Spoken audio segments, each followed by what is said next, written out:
Låt mig nu gå över till den rapport för första kvartalet som vi publicerat idag. Som vi tidigare informerat om så påverkades första kvartalets omsättning och resultat negativt av en minskad efterfrågan på Nolato Telecoms produktportfölj. Efter en stark inledning i början av året sjönk efterfrågan markant efter det kinesiska nyåret i början av februari. Nedgången har dock till viss del kompenserats av god utveckling inom Nolato Medical och Nolato Industrial, vilket för hela koncernen gav en omsättning under första kvartalet på 759 miljoner kronor, en uppgång med 2% jämfört med samma period 2010. Rörelseresultatet EBITDA uppgick till 44 miljoner kronor, att jämföras med 63 miljoner kronor för första kvartalet 2010. Och resultat på aktier var 1 krona och 6 öre jämfört med 1 krona och 71 öre.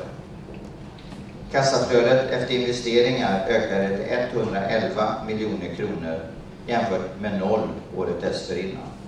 Ökningen är främst en effekt av lägre rörelsekapitalbehov inom Nolato Telecom. Tittar vi på affärsområdena så ökade Nolato Medical omsättningen med 25% till 232 miljoner kronor och rörelseresultatet med 22% till 28 miljoner kronor. Flertalet av kundsegmenten har haft en god volymutveckling och verksamheten utvecklas väl i linje med marknadens tillväxt. Nolato Telecom minskade omsättningen med 19% till 259 miljoner kronor och rörelseresultatet blir minus 4 miljoner kronor. Uppstart pågår av nya kundprojekt som nu successivt ersätter den äldre projektportföljen. Det råder dock generellt en osäkerhet på marknaden vad gäller tillgång på komponenter till följd av naturkatastroferna i Japan, vilket kan komma att påverka volymerna framöver. Nolato Industrials omsättning ökade med 11% till 268 miljoner kronor. En god efterfrågan, framflyttade marknadspositioner och nya produkter har bidragit till en högre omsättning.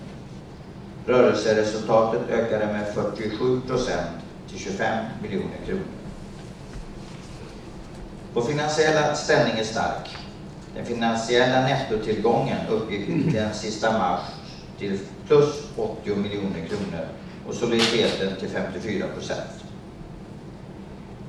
De övergripande operationella och strategiska målsättningar vi satt upp för 2010 är genomförda. Det finansiella marginalmålet är uppskruvat 1 procentenhet till 8%. Avkastningsmålet ligger oförändrat kvar på 15% och soliditetsmålet är kvar på 35%. Nolato-aktien hade en god utveckling under 2010 och kursen steg med 41% från 59 till 83 kronor. Efter vårt besked om Nolato Telecom i slutet av mars så har aktien legat i intervallet 75 till 80 kronor. Till sist några ord om våra målsättningar för 2011. Vi ska fortsätta att utveckla Nolato Medicals globala kundnära produktionsplattform. Målsättningen är att försöka genomföra ett förvärv i Europa alternativt landa ett större utsourcingprojekt.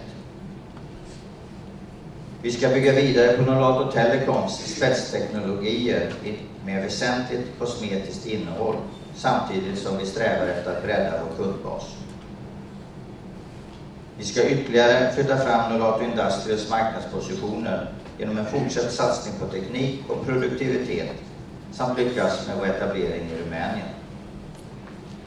Nolato har duktiga medarbetare, vi har en flexibel och modern produktionsplattform, en stark balansräkning och är välpositionerade rent strategiskt. Så trots en tuff start på året inom Nolato Telecom ser jag med optimism och tillförsikt framtiden an. Tack så mycket.